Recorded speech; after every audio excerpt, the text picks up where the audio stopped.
नमस्कार, स्वागत है आपका हमारे चैनल कनेक्टिंग विजडम में। आज हम बात करेंगे विघ्नहर्ता, मंगलकर्ता और प्रथम पूज्य भगवान श्री गणेश और उनके पावन पर्व गणेश चतुर्थी की। यह त्योहार केवल उत्सव भर नहीं है, बल्कि जीवन के गहरे रहस्यों को समझने का एक माध्यम है। माता पार्वती ने अपने शरीर के उबटन से गणेश जी की रचना की थी। इसका अर्थ है कि वे शक्ति से उत्पन्न हुए थे, प्रकृति स्वरूप थे। लेकिन क्योंकि उस समय शिव जी वहां उपस्थित नहीं थे, इसलिए गणेश जी में केवल प्रकृति की ही ऊर्जा विद्यमान थी। जब भी किसी अस्तित्व में केवल एक ही ऊर्जा होती है, तो वह अधूरा और असंतुलित होता है। यही कारण था कि गणेश जी में पुरुष ऊर्जा का संतुलन नहीं था। इसके अलावा गणेश जी केवल शुद्ध प्रकृति ऊर्जा से नहीं बने थे, बल्कि उबटन में शामिल मैल से भी बने थे। मैल जो हमारे भीतर की अशुद्धियों और अहंकार का प्रतीक है, उसी के प्रभाव से उनके भीतर स्वाभाविक रूप से नकारात्मक ऊर्जाओं का प्रभाव था, जिससे उनमें थोड़ा अहंकार और कठोरता प्रकट हुई।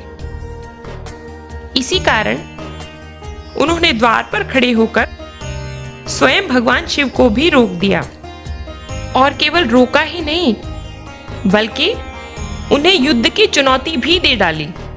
यह घटना हमें सिखाती है कि जब ऊर्जा का संतुलन नहीं होता, तो नकारात्मक शक्तियां हावी हो जाती हैं और हमारे अंदर क्रोध और अहंकार को जन्म देती हैं।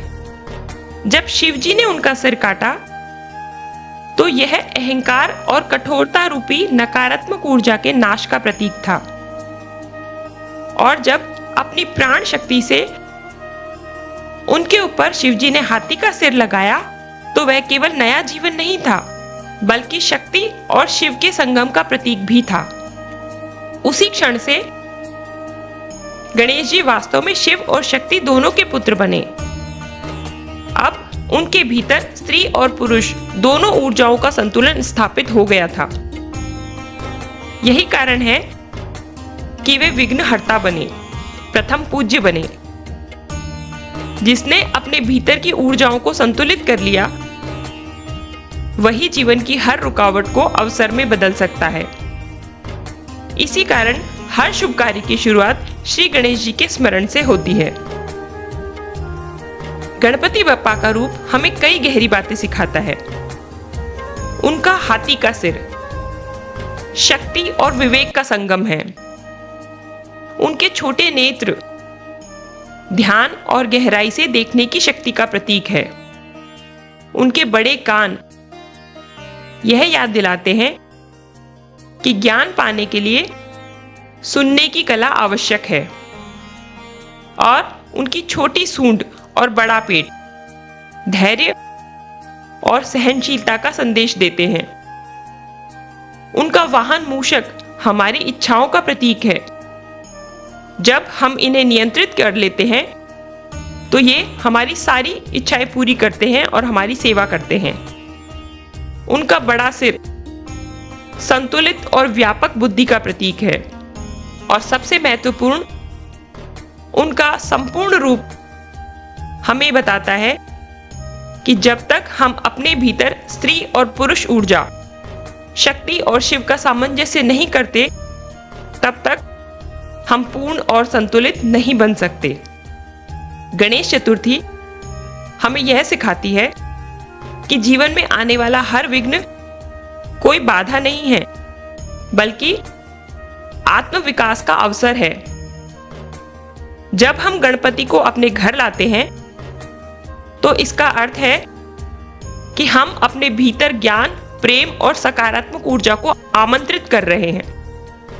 और जब विसर्जन करते हैं, तो यह हमें याद दिलाता है कि हर रूप अस्थायी है। केवल आत्मा और ईश्वर की चेतना ही शाश्वत है। आज के समय में गणेश चतुर्थी का संदेश और भी गहरा है।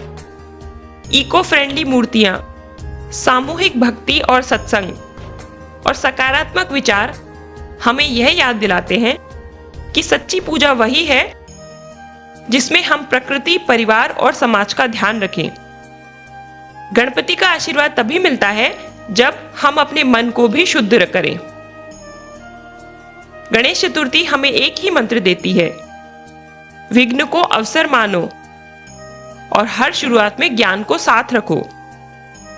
भगवान गणेश हमें यह सिखाते हैं कि जीवन की सच्ची शक्ति और सिद्धि तभी आती है जब हमारे भीतर शक्ति और शिव, स्त्री और पुरुष ऊर्जा, प्रेम और विवेक का संतुलन हो।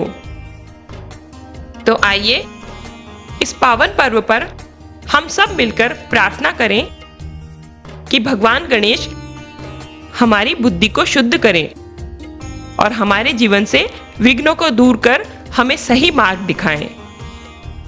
गणपति बाप्पा मोरया, मंगल मूर्ति मोरया। धन्यवाद।